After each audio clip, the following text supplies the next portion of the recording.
Okay, so hello everyone. I'm Emanuele. I'm a software engineer at Datadog. Datadog is a software as a service solution that provides observability on top of your infrastructure or application. What we are doing is collecting metrics is about your infrastructure, is collecting traces about your application, and we are processing about 1 trillion of data points each day. And all of this to provide you more details about how your application is going. I just left the link if someone is interested to know more about Datadog. So the agenda of today is talking about asynchronous Python. And who of you is using some asynchronous framework, whatever it is? Cool, nice, good number. So the point is usually this is in general. In this talk, I will mostly talk about async.io, but in general, we can say that when we are dealing with an asynchronous framework, you have to use or you have to fight. It depends, by how much is easier your application. With many components, we have features, we have coroutines. In the case of coroutines, are just functions, coroutine functions that aren't executed when you invoke them, but you should wait for their execution or just use a primitive to execute them. And on top of that, we have an event loop that basically is what runs your coroutines. So something that keeps track and schedule and keeps all the sequence of the coroutines, how they are executed, because the coroutines are executed one after another. And all of this is in a single threaded execution. This means that you have a single process, you have a single thread. This thread owns the base event loop, the event loop that I told you before. And when you execute multiple concurrent coroutines, they are just put in this loop, and this single thread will start to consume them one after another.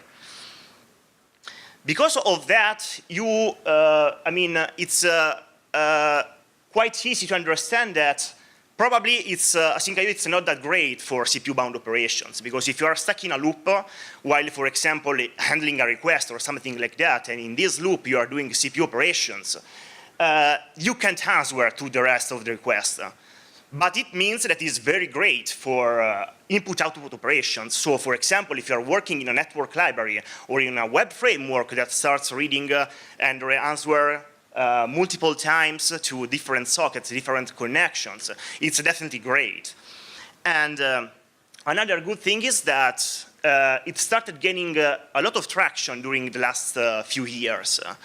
And I started seeing more and more users developing their application using async.io, mostly because of these cool features, let's say.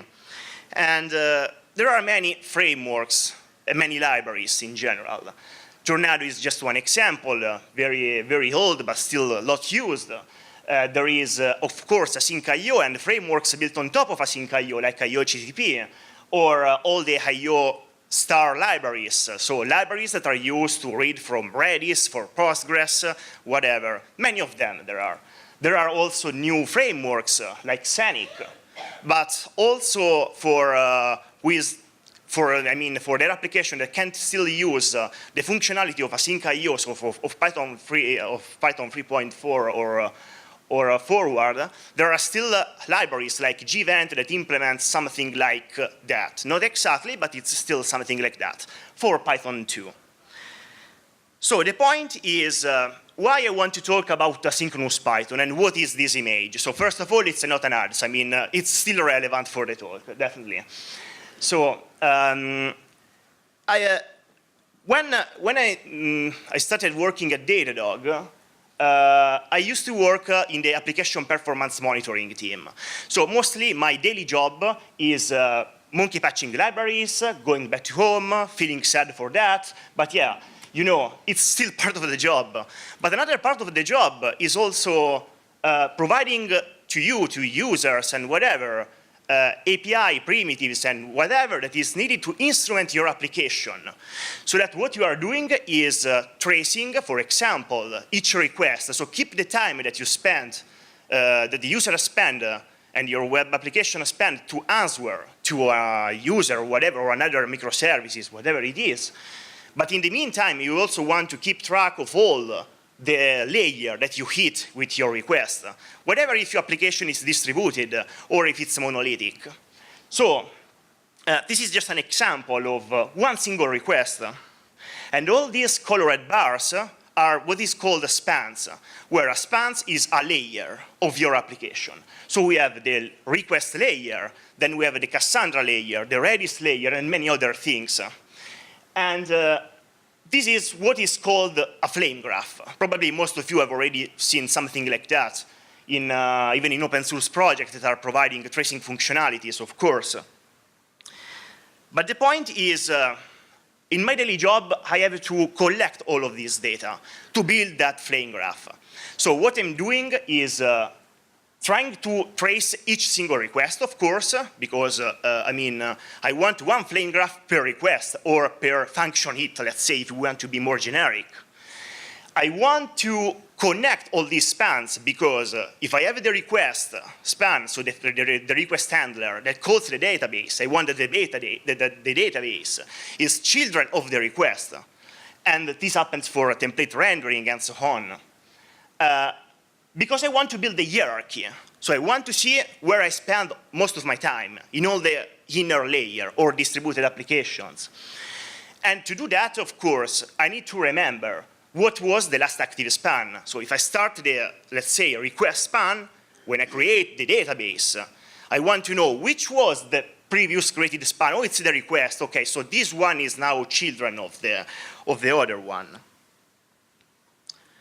And of course, when I started to think about and find a way to, let's say, let's find a way to realize all of this, simple is always better than complex. So why reinvent the wheel? Why creating something new? I mean, when you are dealing with web requests, for example, you can just use a context, nothing magic. So a data structure that will contain my tracing context. And in that tracing context, I'm going to keep all the hierarchy so that whenever I am in this request, on this function hit, what I'm going to do is, okay, give me back the last active span, and then let's continue to build the hierarchy. Now we can definitely forget about tracing, Datadog, and whatever, because this is a generic problem. Because I'm talking about tracing context, but we can talk about user context, request context, so your applications. Because, for example, you may have a complex async IO application, maybe built on top of IO HTTP, and what you are doing is propagating one context among all your inner functions. Suppose that you are even using GraphQL or something like that to design a powerful API. What you have to do is moving this context all around your code. And to do that, what you need is, of course, a context data structure. That could be even a dictionary for now. Let's not complicate the problem. Then what would be great is, talking always as a generic problem, is having three functions, let's say, something that I can use and call to say, hey, please, give me the context related to this request if we are talking about a web service. Or set the context for this request, for this user request, or this function it or whatever. And what would be great is doing a kind of in-process propagation done per request. So it means that instead of having, let's say, a complex way of propagating your context from the request handler to the deepest part of your function, because to do that, what you can do is, the simplest way is just passing the reference all around your code, of course. And instead of doing that, it would be great to use a way to automatically propagate that so that you don't need to change your signatures. That if your application is complex and you want to propagate this context, it's very, very difficult to do that. And it could be not so great for your code base because you are still moving all of this. This is at least I'm talking about Python, because if we think about Go is doing it that way, but it's how Go is designed. But for Python, maybe we can be a bit more smarter. So maybe we can use a thread local storage or something similar. This means that, for example, if I have a thread that is answering to a request, what I'm doing is, let's add the context user to the thread local storage, so that whenever I am in the code, I can say, hey, please give me back the context of this request. I will get the context for this request. I will use it, populate it, use it that one for computation, whatever it is. And then when the request ended, I can just empty the context and say, OK, for this thread, I will remove the context. And of course, I think that's what we use inside Datadog to propagate the context for Django applications, Flask application, and many other frameworks. But unfortunately, simple is not enough, especially for asynchronous Python, because asynchronous Python in general is single-threaded. So it's true that we can start more threads or stuff like that, but I mean, if you want to leverage the power of asynchronous Python, what you are doing is just keeping the loop, keeping a single thread, start opening sockets, answering to the sockets, and the thread will remain one. And in that case, what happened? In the case of tracing, I will create one trace with all the requests. So sharing data across users is definitely, no, it's not working. Of course, this is not the way to achieve that.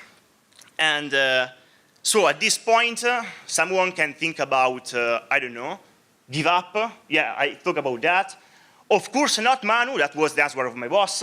So I should have find a way to provide a kind of context propagation for asynchronous Python and async.io and many others. And sometimes simple is just simple. Because in async.io, each coroutine execution is always wrapped by a task object that is an extension of the future object. So this means that when we create and execute an handler to handle a request, we basically create a new task object. And this task object isolates this request from the other, at least logically, I mean. Then the task is put in the event loop, and we start executing one task after another. And what is great is that unless I use a specific primitive to not do that, but is that when I create a new task, start the first coroutine, all the coroutines that I yield, cooperative yield, await, or whatever, are part of the same task. So mostly the task could be something like a thread in my asynchronous Python. Of course, it's not like a thread, but could be my thread local storage. So what I did was, why not propagating the context as a task attribute? So we thought, in the previous slides, we were talking about free functions. So let's say that these are my free functions. I have a function to set the current context and to get the current context. Yes. Oh, no. OK, I can't highlight. Anyway, in the set current context, what I'm doing is just retrieving the loop, whatever I am, and I can ask to async.io to please give me back the current task. So if I am in the first request, this will give me the first task object. When I context switch and go to handle a second request because my request handler is waiting for something, database call or whatever, what is happening is the second request will give me back another task object. So I will have one task object for each request. And what I'm doing is adding an attribute. So I will create oh, sorry, there is a typo here, but it's a context. Yeah, working too much with spans, traces, and so on. But yeah, it's a context, that one. And in that case, means that my task object now is carrying the context. And the get current context is, of course, the opposite. I will get the current task. When I get the current task, I will retrieve the attribute and just return the context. So what we are doing here is basically handling the context itself yes, the context itself inside the task and let async IO propagate the context itself. Because in the exact time that async IO started doing context switching to pass to another task, I will also switch my context. And this is a quick real example. I tried not to put a lot of details, but yeah, the point is it should just give you an idea. So we have two coroutines here, one that handles the request and the other one that does some stuff with the user data. Here in the first part, because we start handling a request, we just create a new context and we set the current context. Then, this is an implementation detail just to make the example work. What we are doing is reading the request. So at some point in my context data, I will have exactly the user request. The client request. Then I will await the second coroutine. When I start awaiting here, probably I will start answering to another client, so another context switching. But in any case, in the retrieve user data, I will do probably a long operation, or long for a computer at least. And what I'm doing here is just retrieving the context, returning this context that I set before in another execution, and then just writing it again to the client. So what I'm doing here is, this simple example is my application answers to a socket, reads all the requests, and gives back the request. But the point is that between these two functions, there is, I didn't pass the request object, let's say. I just set the context, I set the request, and I retrieve, using this automatic propagation, the request that I built in the other part. So this is, if you want to play with the example, this is just the link, Pygotham 2017-async.io. You can start playing, it's a working example, and exactly is that one. Maybe it's two, okay. Oh.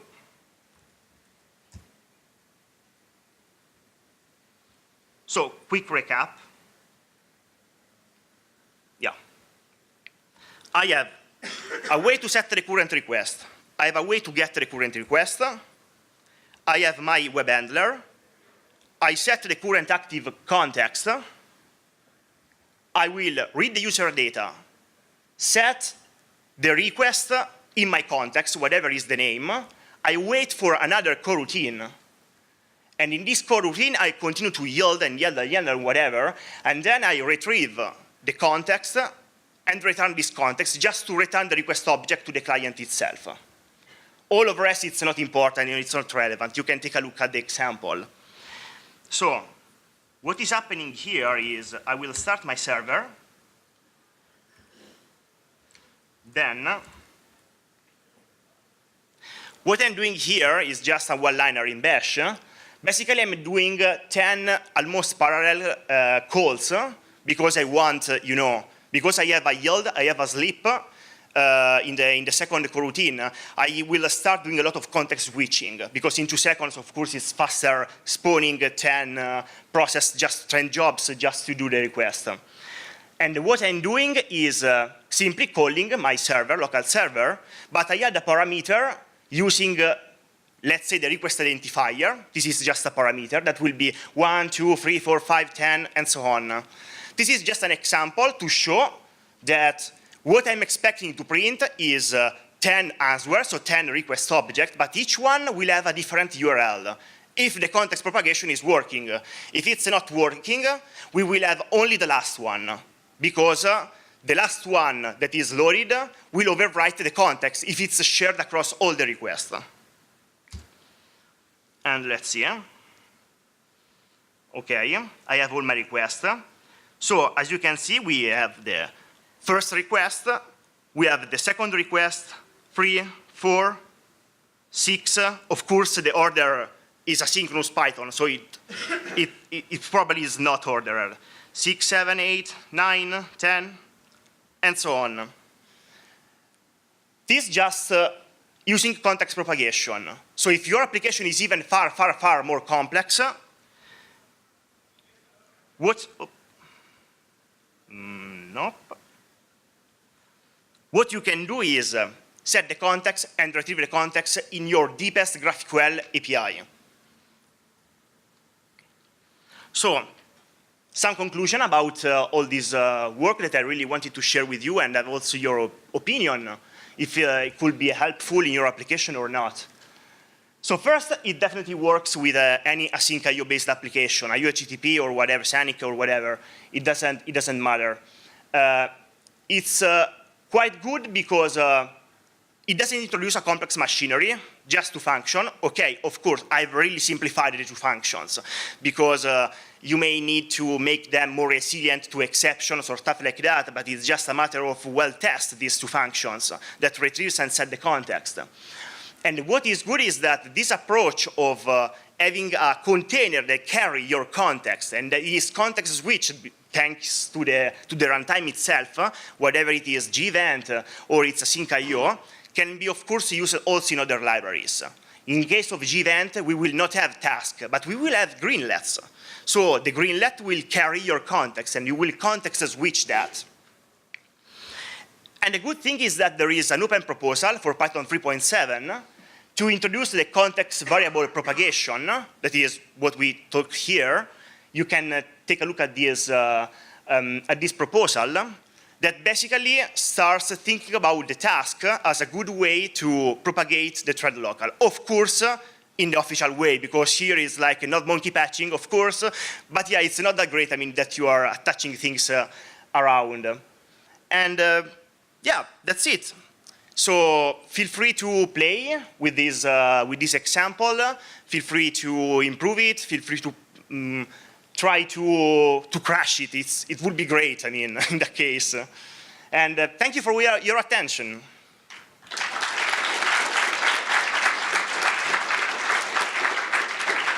So I think that we have 2 minutes for questions. Anyway, we'll be around today, or you can send me an email. But yeah. Yes? Is it, I mean, I'm not sure I followed everything perfectly, so forgive me if the question's been addressed, but is the complexity introduced because there is a state shared, like perhaps in some kind of write capacity across these threads? Does that make things harder to maintain or buggy, or did I just miss something? So, you mean about the context that is attached to the task? Yeah, I'm not sure if the context, if the context is writable within the thread in particular. It seems like it could introduce hard to find bugs. Yeah, so in that case, so the first thing is that we should remember that we are working in a single-threaded application, a single-threaded execution. This is the base point. In that case, it's almost safe, let's say, to attach the context to the task. And what is very safe and is great rather than relying in a global state is that when the request ends, the task object is garbage collected by the Python interpreter, and so you will free the memory. So no leaks or whatever, because you are attaching your context to something that will not be referenced anymore. So there could still be cases, of course, that this approach may not be perfect, but it's something that, I mean, I think you can try and see if it's working. Of course, because we found a user of your tracing library that I'm using this approach to, of course, keep track of all the span in asynchronous Python. And what was funny is that they started using my public API of the tracer, of the MyPython library, to just get our context, or tracing context, and start attaching their things. And I said, no, please, don't do that. I mean, I can break this API. But yes, they just wanted to take a try in their application. Okay, we don't have time for more questions. Anyway, I'm around if anyone is interested to talk about whatever. Thank you.